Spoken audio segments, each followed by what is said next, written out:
Okay, we'll start in 1 minute. Good morning, good morning. Good morning. Good morning. Everybody attended the Foo Fighters yesterday apart from me? Yeah.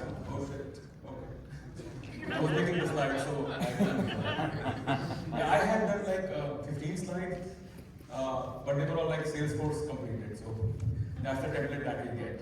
So I did the bumper slides till noon yesterday and then the remaining last night.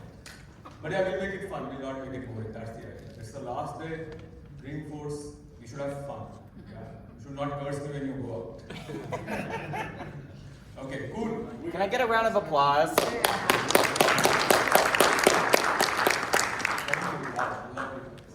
Lovely. You were saying something. Oh yes, I was saying we got cursed out by the Foo Fighters last night. Okay, cool. Cool, okay. So we'll get going. It's on the mark 9.00. Okay, first of all, good morning once again. We joked about Foo Fighters, that was the first thing, but we'll get going on the next one. Okay, we have a packed agenda, 9 items. Please do hold out till the 9th item. We have a small surprise for the audience. But in addition to that, we have a small icebreaker. There will be some today's topic, a quick word on quality. And the topic today is design patterns for Salesforce test automation. So we'll come to that. Okay, I'll not bore you with the agenda. Everybody can scroll past that. Okay, slightly more interesting, still mildly boring. That's about me. I'm the VP of Engineering at Crowbar. And interestingly, Crowbar provides, in my view, in my biased view, the best test automation tool for UI testing of Salesforce. However, I mentioned Crowbar in my slides only twice. One is this, obviously I have to say I'm working at X or whatever, not X like the Twitter X, the real X, okay? And one more in the UI test automation area, because as I said in my biased view, I strongly believe that Crowbar is the best test automation tool for Salesforce. However, I'm also a manager at office, so I behave like a mom at office. I'm a dad at house. I invent things, that's what I do for fun, sadly geeky. I'm an author, Dreamforce speaker. I did speak last year and this year, so I'm 2X certified, 2X speaker now. And you can find more boring stuff about me at the QR code. Generated by AI. So also, I mentioned AI only twice. I'm pretty sure everybody has heard AI 2,000 times. So we will not do the whole thing. One is this slide, again, because this image is generated by AI, and I have some more images down the line which are generated by AI. I'm pretty bad at art, so I'll mention AI there. Just that, no more AI, it's back to you, okay? Cool, so that's the icebreaker. As I mentioned, everybody would have went to the Foo Fighters, you've done enough dancing. We'll do a little more to warm you up, digest some of that breakfast you had. If not, we'll get you some breakfast, hopefully. And we'll play a small Bhangra song. So I'm from India. This is very culturally rooted for me. And we do very simple steps. You can do complicated steps, right? So just follow me, right? So finger 1, shoulder 1, right? Finger 2, shoulder 2, right? And then you have to just do like this, right? There are more complicated steps. If you want to copy, please copy. And we'll do a small video of the house. Can people do like this? Smile, yeah. Right hand side, your left hand side. Can people do this? Don't take the first input of it. Okay, good. Stop. Thank you. That's about it. Yeah. Awesome. Okay, much fun. Back to the topic. Serious work. I'm a manager of managers. Good. So today's topic is design patterns for Salesforce test automation. It's a mouthful, but I've tried to slice and dice it with specific sections. Design, I think everybody knows. Patterns is an important word. See, these are the patterns that I have observed throughout my small experience in IT. And Salesforce, everybody knows this is the #1 CRM in the world. Again, biased view from the people over here. And test automation is the art of automating the feedback loop of your test cases. We'll talk a little bit more about them and the quality standard in the following slides. Okay? Okay, quick poll to warm everybody up. If you can scan and then answer these questions. Which of the following tests do we perform today? Unit tests, end-to-end tests, integration tests like API, or all of the above? Yeah, we'll pause for 10 seconds. We'll see some, wow, some people do all. Unit tests, 67%. I don't know what the other 33% are doing. Very naughty people. Okay, it's updating. Why we are doing this is for fun, and then I will try to modify my slides and content based on the feedback we get over here. Okay, everybody done? I see some people still scanning, still inputting. Interestingly, 50% of my lovely audience, 56% does unit tests. And when I entered the Salesforce ecosystem 2-3 years back or so, I was told that unit tests are mandatory. 75% unit testing coverage is mandatory by Salesforce. So I don't know how people get around the 40%. Yeah, if you know some tricks, please teach me back. Okay, all of the above, 37%. I love these 37% people who are doing all of the above. You are near to my heart. If you come to Bangalore to my house, free food and dinner on me. End-to-end UI test cases, 34%. Only 16%, very thin slice, does API test cases. Cool, no problem. We'll move forward. Now see, interestingly from this slide, what we have learned today is that, one, a lot of people do unit test cases, but still a lot of people, like close to 40%, don't do that. All of the above, 39%, 34% people do UI test cases, and very few people do API test cases. And again, in my experience, as I said, these patterns are observed by me. A lot of Salesforce is tested by Salesforce themselves, right? So when I entered the Salesforce ecosystem, we tested and automated the column ordering. And then my architect is like, hold up, what are you doing? This is done by Salesforce themselves, we pay them money for it. Like, oh, okay. And then 4 hours later, I realized that a lot of testing needs to happen on the API integration layer. How does my system talk to, let's say, Covio search? That's what we had when I was back at Athena. Or how does my system talk to Oracle or ServiceNow or Workday? But sadly, only 16% of people are aware of that here. Nobody's been trying to fix that today. Okay, before we go into the long monologue about test automation, we should set the ground for quality. Because I've been told that developers, engineers, and team members in the Salesforce ecosystem first need to be educated, drop in a little bit about quality. So we'll try to do that today, and we'll see if we succeed, okay? So in my view, again in my biased view, quality is the small intersection between what we assume and the real expectation of the user, right? So we assume as engineers that my end user wants this blue button. The expectation of the user is, I don't care about the blue button. When I press it, I should get coffee, right? So that when those two circles collide, I think it's called a Venn diagram, if I'm right. The intersection of that very thin that thin area is called quality. That is where the real value, the real gold lies. Why is it a thin circle? Why is it like a thin intersection? Because very few people are able to match the assumptions and the expectations. Okay? That being said, what does it have to do with Salesforce? So in my view, there are certain events which can impact quality, right? So let's go through them together very quickly. There are internal scenarios, features that we believe people will love, stories that we tell our managers, like Jira stories or bugs. And then there are external scenarios, like the events pushed from Salesforce when Salesforce does updates, right? Again, in my view, Winter 24 has been a pretty adventurous release for testers and automation engineers worldwide. There are integrations or partner updates. Again, in my previous example, when your Salesforce ecosystem integrates with Covio, and Covio does something on their sandbox, it might play badly with your environments. And then, obviously, the last item is technical ecosystem changes like generative AI. Okay, I'll not say more about AI.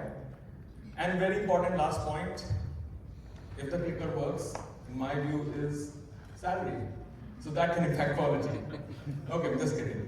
It can, it cannot. Okay, not the 4-letter F word that you were expecting, but test automation provides very fast feedback loops for your quality checks. That's the idea of test automation. Like I can go hours and hours about how automation works with testing and the bookish definition and all that, but it's very simple. Rather than somebody clicking all those things, can we quickly get those feedback loops using test automation? And that is how we can make your expectation come closer to the assumption and have better quality in the middle. Okay? Yeah. Okay, that's a very famous diagram by Lisa Crispin and team. Talks about the 4 quadrants of agile testing. I'm not going much detail. Also, I have been told that these are the same quadrants of testing used by Salesforce themselves for assessing their own quality. So in quadrant 1, we have unit test cases, component test cases, which are along the axis of technology-facing tests, and they also guide development. Quadrant 2 is about examples, story acceptance tests. Quadrant 3 is about exploratory testing, and then quadrant 4 is utility testing, performance testing, and so on. We'll not pause too much over here. Quick reference check, and then we'll move on to the other one, the infamous pyramid. How many people have seen this picture in some way or form? Okay, so then we'll not bore you about the details. Very simply, bottommost layer, the unit test cases should be wide, should be fast, should be atomic. Next is component tests, integration tests, API tests. At the bottom, UI end-to-end test cases. And then there's a blue cloud, similar to what we have seen a number of times, but it has performance inside it. Okay, now throughout the presentation, we'll walk through the design patterns for Salesforce test automation through each of these layers. Okay, so first and foremost, we have the unit test layer, and for that, we would rather go to the technical side of things. Okay, or maybe we'll go ahead. Okay, how many people are aware about the singleton design pattern? Okay, I'm counting people. Under 10 or so. Why I brought that up is, interestingly, a lot of admins go on becoming developers, but due to the lack of formal knowledge, don't go through these concepts. But that's perfectly fine. We're trying to be inclusive. We'll explain a little bit about singleton design pattern, and then go look at the example together. Okay. So what does a singleton do? A singleton in pure object-oriented programming helps us achieve an object of a class, but only once. That's about a single piece. Okay. Can any of my lovely audience members tell me 2 key components of a singleton class? Yes, sir, please. Private constructor? Yes, precisely. So it has a private constructor. So not everybody can go and say, hey, give me an object, right? It has a private constructor, and then it's exposed using the public method, if I'm right.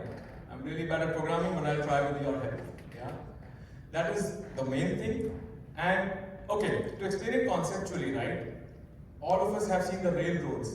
So when there's a rail going on the track, there's a switch which can switch it to the other track, right? How does that apply to Salesforce test automation? Is the example here. Is basically, let's say we have a controller class, right? And then behind that we can have the whole logic, first class, second class, the thing which does the API, blah blah, many more layers. However, if we have to test it, we can switch this track using the singleton onto that stub class. That's the idea of applying singleton design pattern for Salesforce unit test automation. Okay, let's quickly look at that from an example. So here is my org, and somewhere is the developer console. Okay, so if we look at the code very quickly, nothing too complicated, nothing magical happening, but we can make it magical, is that we have a singleton controller. Okay, it's doing nothing, it's only doing number 1, checking if it is a leap year or not, based on the value from a datetime provider. If it is a leap year, it says yay, get testing. And if it is not a leap year, it says yeah, all clear, enjoy your free time. As simple as that, right? Now interestingly, the datetime provider is the real railroad switch. That's the singleton class, which can help us stub out testing parts based on our expected behavior. So let's quickly look at that. As we mentioned earlier, there is a protected or private constructor, and then to get an instance, we have to use this method. That's how we implemented the singleton. To see if all of this works together, I have set up a small test, not too complicated. So there is a small test which just prints the date time or takes the date time. There is a test for non-leap year, and then it has, if you can closely see on line number 12, it has a value for the leap year, right? So when we run this test, hopefully it runs. Yeah. Okay, and we look at the debug logs. I think I ran it earlier also, but long story short, it has these 2 pieces. So we can stub out the expected behavior when required. For option 1, we can Get 2023, say it's not a leap year, get going. And then for 2020, the hard-coded value, we can say, yeah, it's a leap year and do X or Y thing. So while this example was very simple, the idea is that the same thing can be extended for your APIs, for your stubbed out APIs, or even your integrations. Or I'll get to that question in a minute. However, for your localized unit test cases, when let's say you have to test out a currency and not just time. Back to our presentation. Now that we have understood a little bit about design patterns for unit test automation. Yeah, so that was the design pattern for the unit test cases. That's the small singleton class that we had created. And the same can be extended across the Salesforce unit test cases. There are more design patterns in unit test automation. It's this famous Spider-Man meme, where we could do dummies, we could do stubs. Stubs is actually what we saw. They could be spies, mocks, and then fake. Salesforce and its partner systems provide very interesting frameworks like Jest. Somebody mentioned to me outside that can we do Jest unit test cases for Lightning Web Components? 101%. Jest has also started giving very good platform event level APIs in my view in the recent sessions that we have seen. So that can be utilized for the unit test cases for your LWCs. Okay. That being said, let's see if you are sleepy or not, throughout or not. Is this a unit test case or an integration test case? Okay, people who say this is a unit test case, please raise your hands. No, very interesting. 1.5 people. 2, some people are like, yeah, maybe not today. Yeah, you can't catch me. However, jokes aside, see, interestingly, this is trying to create a case, right, with some dummy values. When it's trying to create a case, it's actually going and hitting that API at the backend with the new case call out, right? In my view, again, in my own biased, inexperienced view, this qualifies for an integration test. For a very long time, I used to believe that, yeah, if we create a case, that's a unit test. Actually wrong. Unit test should be local, atomic, and again, if I have to just boil it down, should live inside your IDE. It shouldn't be leaving that environment at all. Long story short, again, this is an integration test, not a unit test, but we can debate after the session.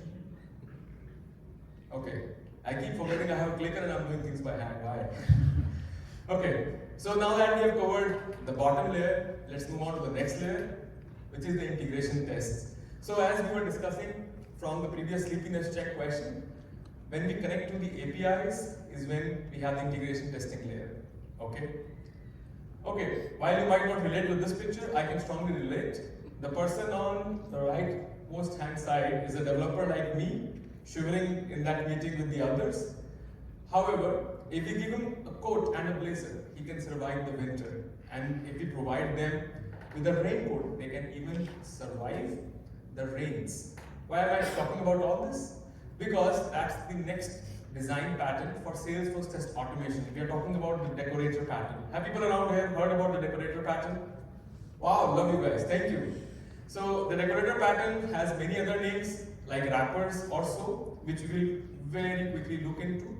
But that's the idea. Can we take something core like an API or like a framework, add some more decoratives to it, put on some lipstick, maybe a coat, and then thereby provide more capabilities, right? In this case, we give the developer a sweater and a jacket and they can survive weathers. Similarly, can we take a simple API or framework, right, and then add decorative methods to it, all the way, ranging from logging capabilities, all the way up to doing all the other magical things like calling other APIs or maybe integrating with MuleSoft at any point. And that is how we can implement the decorator design pattern for API test automation. But too much talking, let's look at some code. Okay, you can hit me. However, I still use Eclipse for some of my development. I'm a VS Code person some days. Okay, so what do we have over here? We are trying to create an account via API, and the real magic lies in the HTTP client wrapper.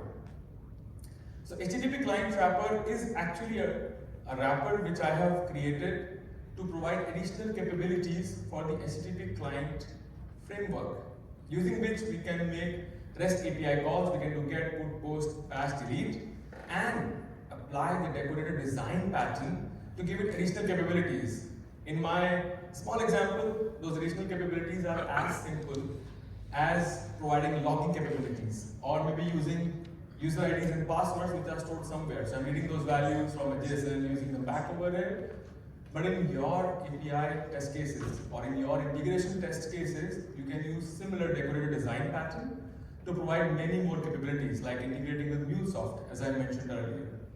So I'll take one very quick example. We are trying to do a post for the Salesforce API, and then we are just trying to write the values back in the console for this demo. So that is how I have decorated this simple HTTP client wrapper to provide additional capabilities. When we run it, it will try to open a small browser because there's a Selenium test case hidden somewhere.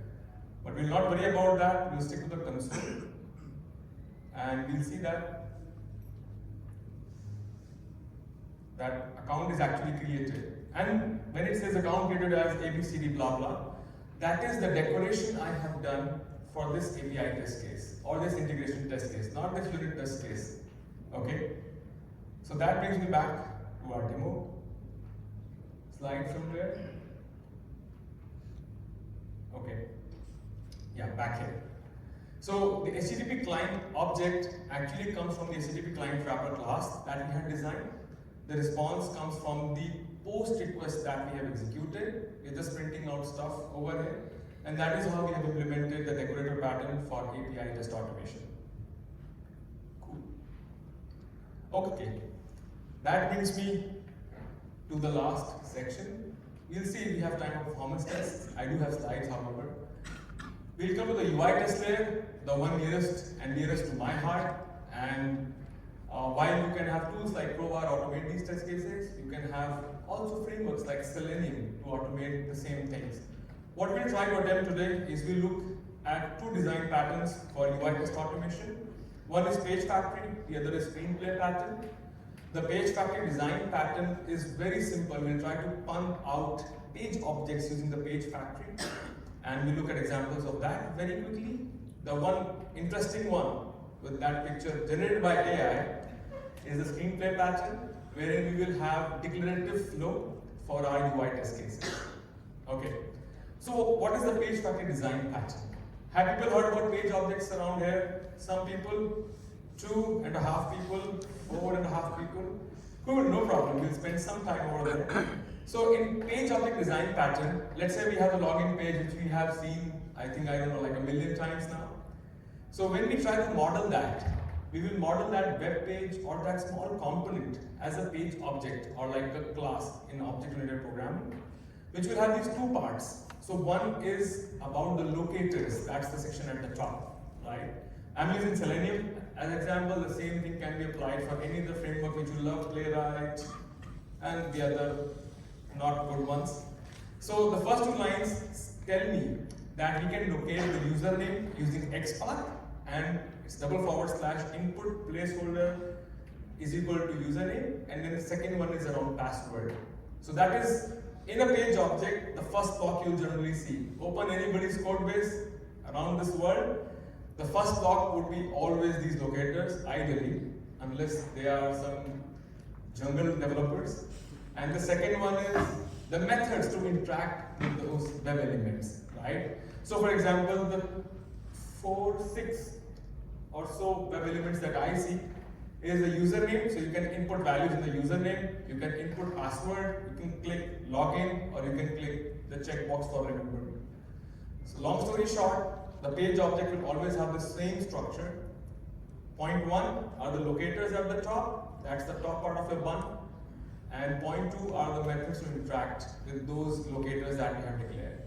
Okay? We'll try to explore that in code in a minute. But the other design pattern close to my heart is the screenplay pattern. And why is it called the screenplay? Because here the actor performs some actions composed of tasks on a screen, right?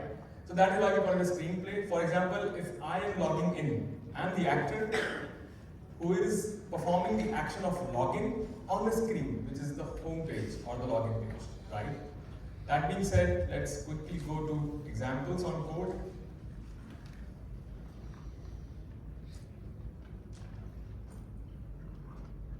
Okay, so here I'm trying to do a small test to log in to Orange A1, which is this open source demo for Orange HRM. I have purposefully not chosen the Salesforce login page for this, for reasons unknown to this audience.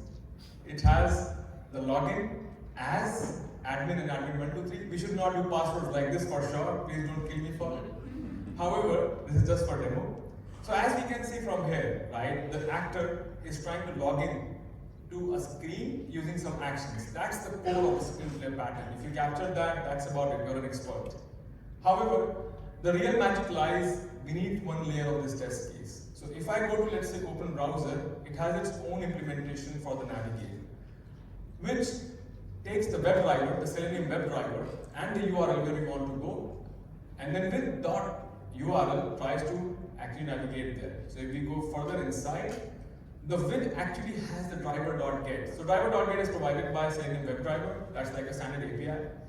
And that is how it actually navigates to that URL. If we go back to our login test, and if we look at login as driver admin admin123, so I'm trying to log in as with the web driver and then the values for user ID and password, and then there's the assert part coming from testng. If I go inside login.as, that actually has the implementation for waiting for the page to load and entering the text. So as I mentioned in that small screen that we saw earlier, the screenplay pattern is all about the actor trying to do some actions on a certain screen. Now these, let's say enter.text is the action on the screen for login, okay? If you run it, hopefully it passes. But just to cement our knowledge, when we talk about screenplay pattern, it's all about an actor trying to act on a screen using some actions composed of some tasks. Logging in is an action composed of tasks such as inputting user ID and password or clicking the submit button. Okay, yep, so that passes. This is using Selenium, another project that I love and adore. Back to this. So that's the screenplay design pattern. And how do we go back? Yeah, so that's the actor trying to perform the action or task 1, task 2 on screen. If we try to correlate that with this small snippet of code, the actor, which is us or the tester, is trying to log in as the driver, the Selenium web driver, using the credentials, and then trying to do that test. So that is about the screenplay pattern. A quick note around environments. Just like no presentation in test automation is complete about a word about quality, it's never complete about the environments. Hopefully we'll have a slide on test data also, but we'll see. So, interestingly, again, in my own inexperienced time with Salesforce, I have seen that people try to do everything across all the environments, which is not what is preferred. So think of it as a thinking pattern rather than a design pattern. That very specifically, when you have unit test cases, that should be tested in your Scratch org or the developer org, but just that. Integration testing should be done in the dev pro or partial copy. Batch data testing should be partial copy or full copy. UAT, user acceptance test cases, should be partial full copy. UI automation, like the ones we saw, should be partial and full copy.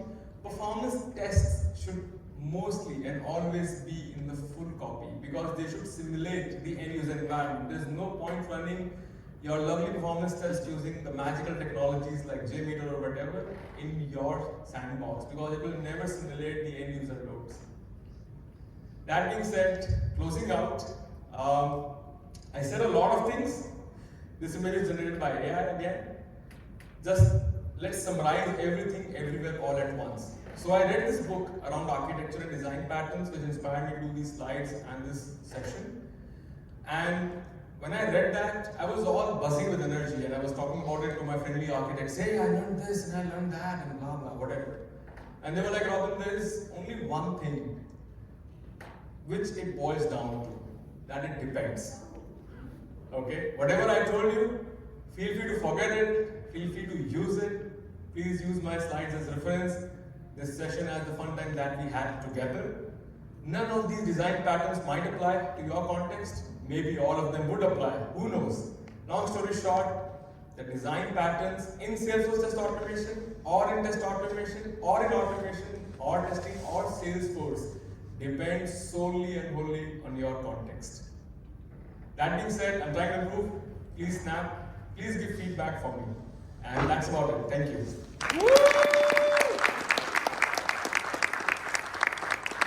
I forgot a surprise. Okay, so generally when I do presentations, when people ask questions, I'll hand out chocolates. I have exactly 4 chocolates bought all the way back from India. So if you have a question, I can answer that, and I can definitely have a chocolate back to you. Any questions? Any made-up questions? Yes, sir, please. Yes, so quick. First, thank you for this fantastic presentation. When it gets into UI testing versus Jest, right? And I mean, I get that Jest is our unit testing framework, but I've always lost that battle, right? That we should write Jest tests for, say, our LWCs because the Selenium team is going to cover that down the road. I don't know if you have opinions on that. Thoughts? I have very strong opinions. Okay, because that's why we don't write Jest tests, because Selenium team's got that when it gets to a higher environment. Exactly. See, okay, when I was a part of the dev team, I was on the same thought, yeah, those guys got it. And interestingly, those engineers were like, yeah, Robin's team got it. Nobody got it, the customer got it, right? So that being said, if we try to break down that boundary, right, the Jest tests are only for that component in that local environment. How that component is interacting with the other one for that other page, maybe on community side or the experience cloud. That whole journey is for an end-to-end test, and that is why it's at the top of the pyramid. Very few test cases should be automated in that way. Right. A lot should be, to your point, automated at the bottom, so that the unit test cases are covered.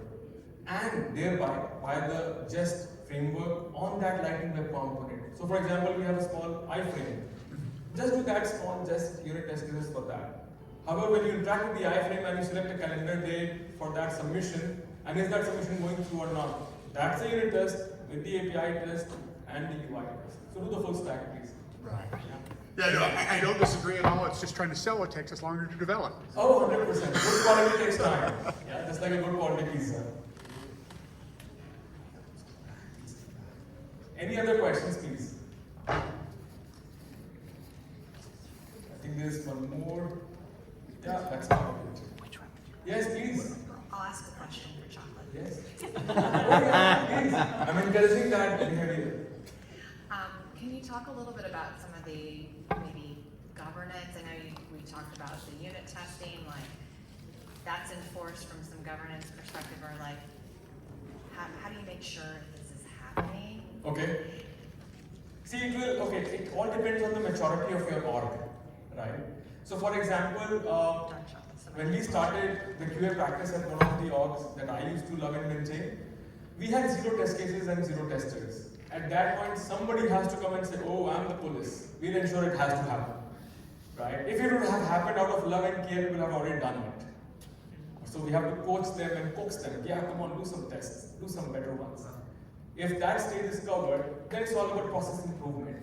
We set OKRs and goals. That's interestingly an OKR for me and my team also back at Provard, that we try to improve the quality and unit testing coverage every quarter. So unless it is measured, people won't care about it. That's the difference between a good quality burger and like not a good quality burger. People measure quality. I hope I answered that question. Cool? Yes, okay.